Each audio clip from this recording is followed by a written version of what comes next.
And there was a time in 2020 when they said I would contest for Zanzibar president. And I said, no, I'm not interested. I've never imagined to be a president. Opposition. So they must oppose whatever. And what might be democratic to others might not be democratic to some people. I like that. That's an offloading method. People used to believe Tanzania was different, peaceful, steady, and safe. For decades, it was the calm heart of East Africa, a nation that seemed immune to the chaos surrounding it. But that peace doesn't feel real anymore. Today, a quiet storm brews beneath the surface fear, censorship, and rebellion. And at the center of it all stands one woman. President Samia Suluhu Hassan, once hailed as a symbol of hope, now accused of betraying the very ideals she promised to protect.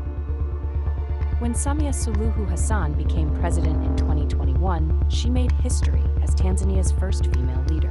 Her leadership began with a wave of optimism, promises of reform, unity, and openness after the era of John Magufuli. People called her Mama Samia, a leader who would heal a divided nation.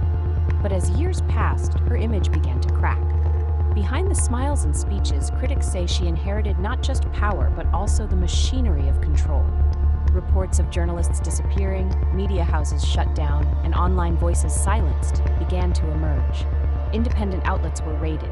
Activists who spoke too loudly suddenly vanished. The same freedom that once made Tanzania stand out was now being suffocated.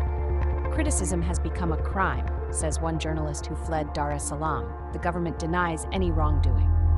But the fear is real and growing. Tundu Lissu, the firebrand opposition leader, once survived an assassination attempt.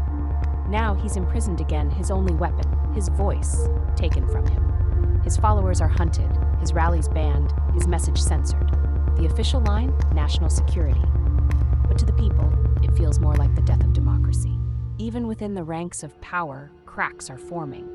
Whispers from military insiders reveal growing frustration, soldiers questioning the orders they're forced to follow.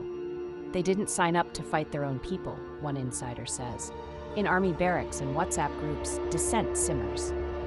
And then came Captain John Tesha, the man people now call Ibrahim Traoré wa Tanzania. His fiery message went viral, a call for justice, truth, and a Tanzania that belongs to its people again. He became a symbol of defiance, a voice for a generation tired of fear. But with that message came danger.